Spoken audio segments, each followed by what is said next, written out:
Joining me now for this week's Mending Monday segment, presented by our sponsors at Save the Michaels, are Pam and Roseanne. Hi, ladies. Thanks for coming in. Hi. Thank you for having us. Of course. I'd like you to tell us about how each of you got involved with Save the Michaels. I have been with Save the Michaels in total for about 4 years with a little break in between. I started as the receptionist there, and this year I started as case management. Okay, nice. What about you, Roseanne? So I started back in September as a peer and family recovery coach, and I am now currently their harm reduction manager. Alrighty. Pam, I'm going to start with you. Can you tell us about your case management services and how it works? Well, we have an outreach center in Lockport, and myself and my coworker Courtney, we're the case managers that deal mainly with the unhoused population in the area. There's not a lot in Niagara County to help these folks, so we are constantly looking for resources and places, you know, to try to get a roof over these people's heads. And then we also, you know, that they'll just come in and talk to us and tell us their problems or whatever, you know, and then we try to find resources, you know, to fit that individual.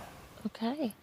And Roseanne, you have the new harm reduction program, right? So tell us about that. Yeah, so I'm super excited for that because Niagara County does not have a whole lot of resources out there available, especially when it comes to harm reduction.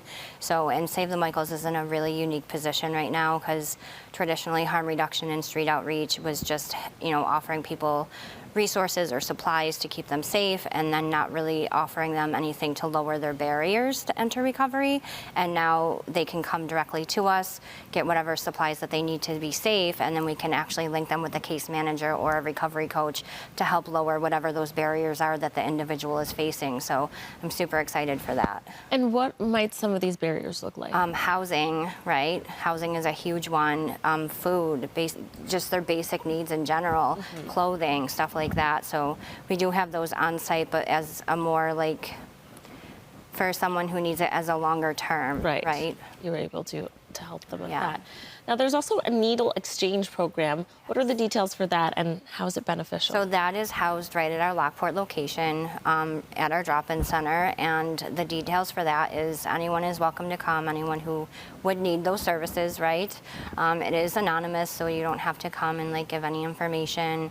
And it's basically we're there to keep you safe until you're ready to enter recovery. So whatever that looks like, whether it's access to clean syringes, wound care, if you need help learning how to inject safely, whatever that looks like for them, because harm reduction really is meeting a person exactly where they're at.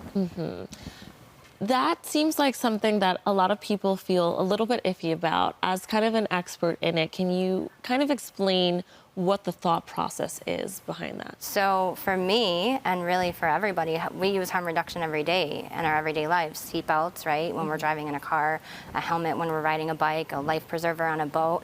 So this is just something to keep somebody safe until they're ready to enter recovery, whatever that looks like for them, right? Because people can't recover if they're not alive, right? So we just want to keep them safe. And we're having those conversations with them too. We're not just giving them supplies and telling them it's okay to keep using. No, we're having those conversations to say, hey, what does that look like for you when you are ready?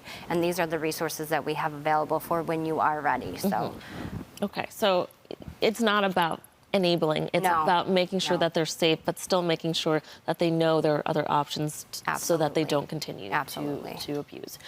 How can people get involved if they want to help you with your efforts in the community? We have a volunteer application that they fill out, and then they are vetted. And then as long as the vetting comes back good, then they're more than welcome. I have a woman right now who's interested in volunteering, but she just wants to come into outreach and just kind of work the room and talk to the people. She seems to have a really good rapport with our people that come. So that's how they would become a volunteer for us. Well, I know something big about Save the Michaels is you do welcome people who have struggled with addictions in their past as peers to help with the recovery, which is different than a lot of agencies, because when you have people that understand what the people that will be coming in to Save the Michaels are dealing with, it can really be life-changing in their recovery, right? Absolutely. It's just somebody who's been where they are. They understand the path that they've walked, and it's someone who we're not going to judge them, right? Because we know what it's like to be judged and stigmatized, so they know that we're a safe place and they can come for help.